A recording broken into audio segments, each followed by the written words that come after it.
Willie D Live. Why would they blackball you? Well, I think part of the reason why I think Jaguar's confused because I'm the guy who unfortunately shut down Uptown Records. How?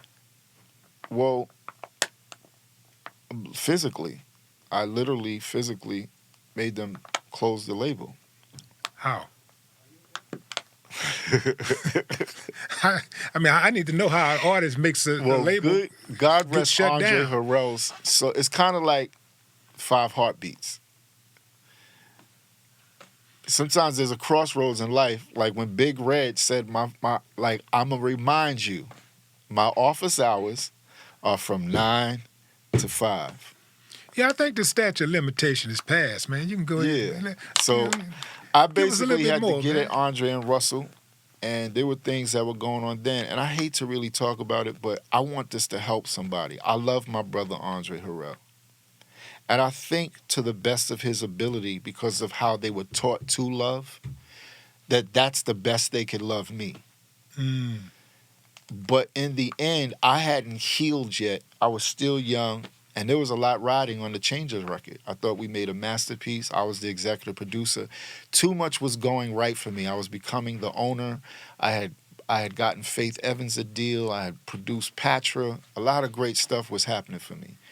And no one ever talks about that with me. It's always about, so, are you dating this person, this one? And even now, 30 years later, they're talking about a relationship with me and Puffy. And I'm like, again, this is, now, what my publicist... Now, you know when you say relationship with you and Puffy, you got to be clear on what kind of relationship.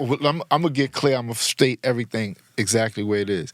How the situation happened with Russell and Andre. Andre and Russell were my label and manager. So Leo Cohen and Russell were my manager. Andre was my label. I was dealing with Mark Cheatham, who is now a big-time exec, who's a great guy, has done amazing things. Mark was my man. He was getting me shows. We were building something together. And we would sit and listen to each other's ideologies. You know, I knew his wife back then. He knew Natalie. They knew each other. We were building. One day they got me in the office with his boss, Mark Siegel. Now, we had all just signed a thing. They said, listen, Mark's leaving ICM. Now, I had just signed a contract to be represented by them. And they say, you can't hang out with the nigga no more. Yeah. Mark Cheatham is not good enough to be around. I'm like this is my okay, forget that he's an agent and I'm an artist. This is my man, he's cool. But literally, I made the wrong choice, and I'll admit it.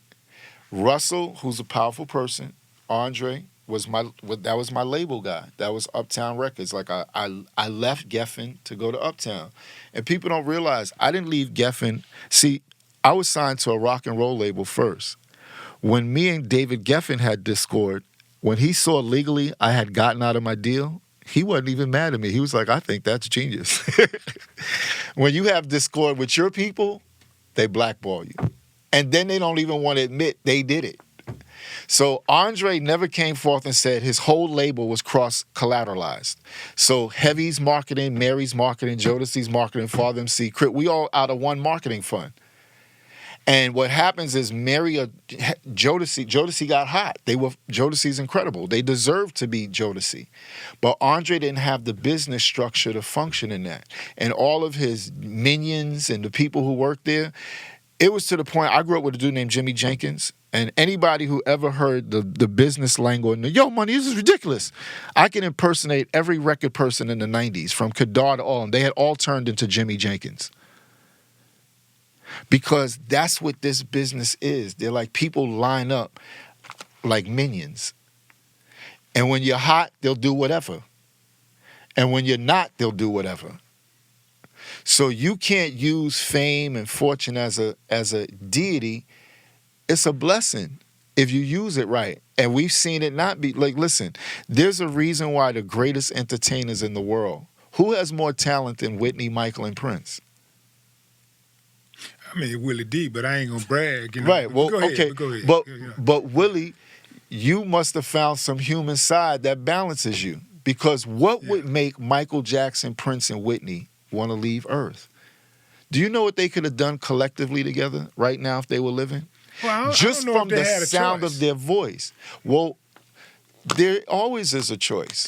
Well, I'm saying Because that when you get in and when you get deified and you can't function unless people are going this to you, you have now replaced yourself. Now you feel like you're a creator, and you're not. now my point, Chris, is that I think that they were knocked off.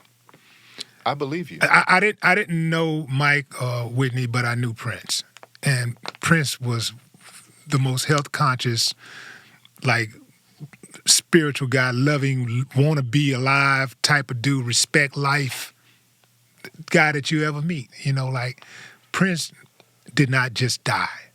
I'll go one deeper. What if they're not dead? They'd have to be on the moon somewhere that nobody visits, because Like someplace like it's Bohemian Grove? no way possible that Prince, Michael Jackson, or Whitney could be alive and we not know where they are. Like, Okay, let's really evaluate what we're saying. and Tupac too, We live in because a you know paradigm. Tupac was too loud to fake his death. After 5 minutes of faking his death, Tupac would have jumped up. Motherfucker, you thought you had me? Ain't no way, I can't die. Right. You know what I'm saying? Like, Right. that's Pac, Pac baby. would've- You know, he can't fake his death. No question. I think what happens is they know when they have you. Because you got to think about life for real. Michael Jackson, Prince, and Whitney could have just said, enough. I'm cool. But we don't do those kind of things because the pressure is on us to be like, well, they don't feel loved for real. That's the love conquers everything. Stevie Wonder said it best in the song, one of the greatest songwriters ever. All we in need of is love and truth. Because the truth is, like I'm saying, when they first started this, they just wanted the world to hear their gift, and they loved it. And then in the middle of it, you're like, I want to make a bunch of money so I can take care of myself real good and have a good life and take care of my family. Well, they've reached that part already. So what was your purpose at that stage of your life when, if you look at all the interviews, everything, like when Prince was going into that Rite Aid, where was all his staff? Like, they filmed one of the greatest entertainers. He might be more talented than Lucifer. Because I seen him take instruments out the trash that aren't instruments, and he make rhythm with them. I've met psalmists. I've met people who understand, like, you described your dad would pick up instruments that he never really played, but once you understand music and you're in that, like, I believe Stevie Wonder can do those kind of things. It won't be long, if you give him a ukulele, it won't be long before he's doing something great on the ukulele. Obviously, the harmonica and the keyboards and bass, guitar, and all those other instruments, rhythm section, because once you learn bass, you kind of can, you know guitar, and vice versa. It's easy to get to. But these guys could play and do anything. Michael Jackson's ability, like, how many entertainers have a piece of Michael who are phenomenal, who just have a piece of Michael? Mm. Whether it's Genuine, and we'll go up the list, Justin Timberlake, obviously Usher, and my fave, Breezy. Yeah, Chris, yeah. And again, all we do is sit around and do just what you said. They'll say, this guy is a gang-banging, negative, beat Rihanna up, da-da-da-da. But you keep listening to his music because he's talented.